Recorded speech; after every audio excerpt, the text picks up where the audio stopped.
محتوی میگیرد هنگامی که استخوان‌های او را جوبجو کرده میمونین در آن حالت بعد گیاه در کار میشود. مثال بعضی انسان ها میرن میگن که ما با گیاه توبت کردیم شفا نیافتیم، باز داروها توبت کردیم شفا نیافتیم.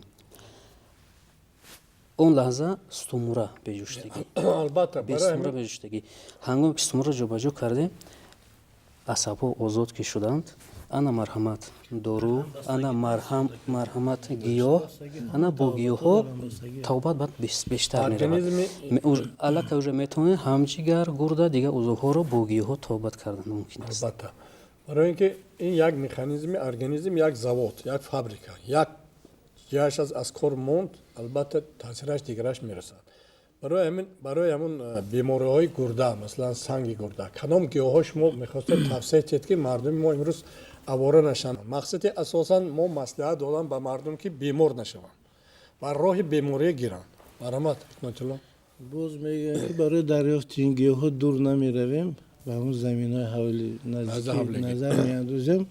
از همه بهترین گیاهی که امروز معمول است برای سنگ گرده برای بیرون ساختن نمک هایی که در گرده ها میشینن این همون رودوک میگوین که اینچونین جمیل اینچونین سوبینک کوکوتی میگن در علمی چی بی نیاگانم ما میتونم از این گیاه ها پوپک جواری میگن آمیخته کرده چای کردن نوشن آمیخته کرده چای تیار کردن نوشن یک واسطه خوبی پیشابرانی دارن هر سیمی گیاهی که ما نامبر کردیم یک واسطه خوبی پیشابران هستند. اینچونین واسطه داخله رو نیز از همین دشغال ها یا شلک ها میگن تازه میسازه سنگ های میده ریک ها اون نمک هایی که در گرده ها میشنن اون را به خوبی تازه کرده میتونه. اگر مردم ما سوی دانش رو در ساحه تیپ بلند شود من باوری دارم که مردم 100 سال اون میبیند چون که در ما همه شرایط هایی که برای دراز عمری هست یکمش این بیواسطه افتاب آب مثلا امروز در تمام کره زمین همگی 3% آبهای نوشیدنی هست. ما باید طبیعت حفظ کنیم آبهای افلاس نکنیم.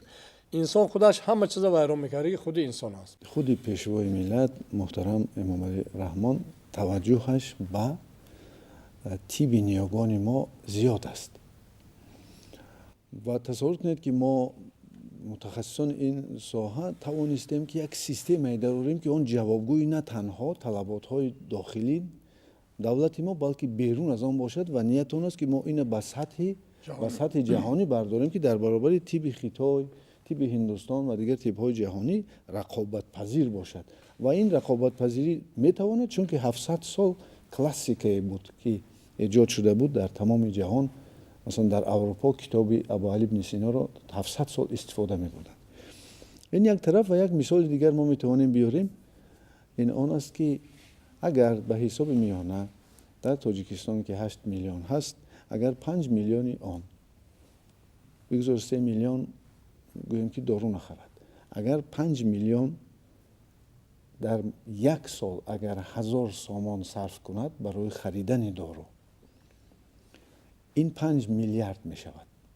5 میلیارد سامانی در دادن مبلغ برای داروخری است و این با اون دولت های می رود که ساختارهای فرم کمپانی هاشون به خوبت هستند و این خوب است که این البته این باید باشد و اگر از این گیریم از روی حسابی که ما میکنیم اگر 3 میلیاردش درست باشد لازم باشد 2 میلیارد سامانی دیگر بیهوده می رود. این حسابی آن می رود که آنها دارو را می خرند ولی متاسفانه استفاده نمیکنند یعنی یا که فایده نمی کند یا که استفاده نمی کند.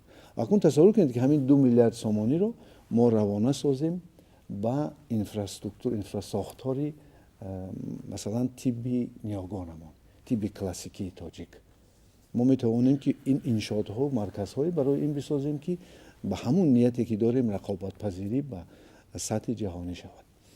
و البته ما خیلی که گفتیم مردمی به فرهنگ هستیم و مردم ما مردم کتابدار است و مقام مردم ملت ما این معنویات است معنویات بشر است. برای همین هم جسماً با قوت بودن و هم احساس مثبت داشتن و هم گوییم که اطلاعات لازمی عقلی داشتن و هم одоби хубу фарҳанги боло ва дар ҷамъият фаъол будан ва табиати орому маънавияти олӣ сабаби пайдошавии инсони комил мешавад. яъне пайдо шудани як инсоне ки тамоми халқҳои дунё мехоҳанд ки чунин инсонро дошта бошанд. ва ман як чиза боз ёдовар шудани мехоҳам ёдовар шудам ки ҳанӯз аз он ки шумо дар вақте будед ки бояд ин чизро ин тибби ниёгонамона дар қонунӣ мекардед ва онро пешниҳод карда будед, ҳамон давраҳо як суханони як иттилоотҳои мо гирифта будем ки медонистем ки эҳсоси инсон ва ақли инсон, яъне иттилооти инсон тани одама таъсир мекунад, чунки бо воситаи гипоталамус ва аз он ҷо ҳосилшавии гормонҳо. агар эҳсоси мусбат бошад ва иттилооти позитивӣ мавқисос, иттилооти чӣ хел меёд суханҳои нек, пиндори нек, ин сабаби он мешавад ки рушд меёбад миллати мо ва ба камолоти охири худ зинаи маънавӣ мерасад.